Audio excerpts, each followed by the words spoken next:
Maaf Bu, lalu apa yang bisa dilakukan supaya anak bisa meniru?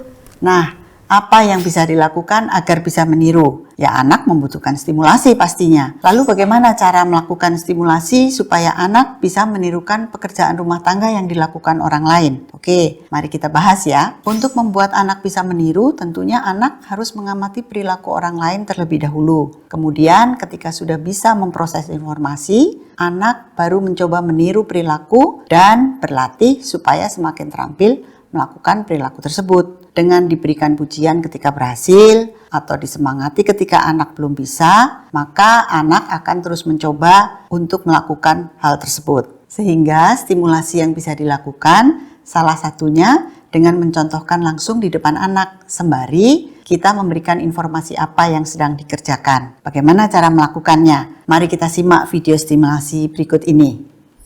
Yuk, sekarang Ibu mau ngelap meja. Nih, sini. Lo mau lap? Oke, lap mejanya ya.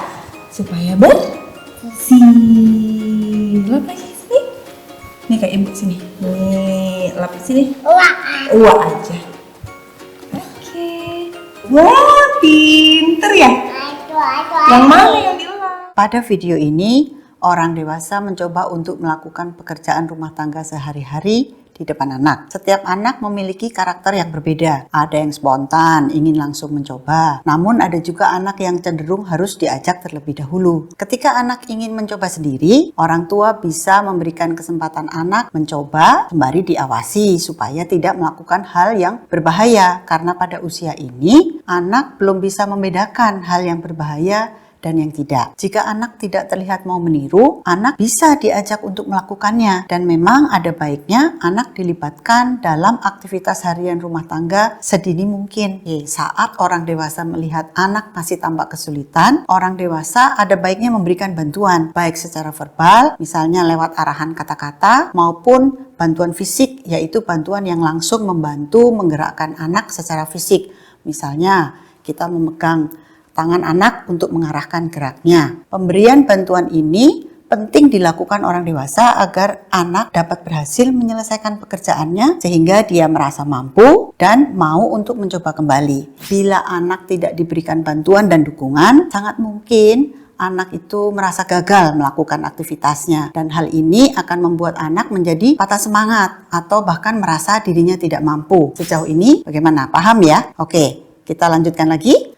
Setelah anak berhasil melakukan aktivitas dengan dibantu, orang dewasa juga perlu memberi kesempatan kepada anak untuk mencoba melakukannya sendiri. Jangan lupa untuk memberikan apresiasi kepada anak karena dia sudah mencoba melakukan dan juga sudah membantu tentunya. Pada saat ini fokusnya adalah minat anak untuk meniru, sehingga tidak apa-apa jika hasil pekerjaannya masih berantakan atau belum terlalu bersih seperti itu. Jangan memaksa anak untuk mengerjakan ketika anak tidak mau, supaya anak tidak menjadi kesal. Karena seharusnya kegiatan ini menjadi kegiatan yang menyenangkan. Penting sekali untuk orang dewasa dapat melihat hal ini dan membiarkan anak melakukannya sesuai dengan kecepatan dan kemampuan anak.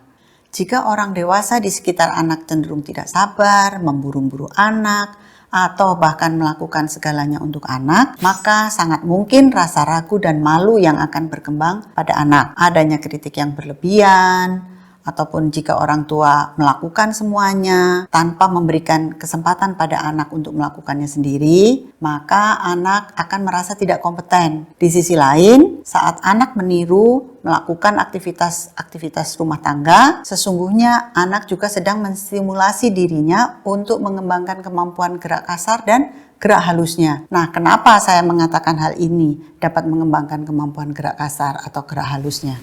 Saya, Bu. Karena melalui aktivitas-aktivitas tersebut, anak-anak juga belajar memanipulasi geraknya dan mengontrol tenaganya.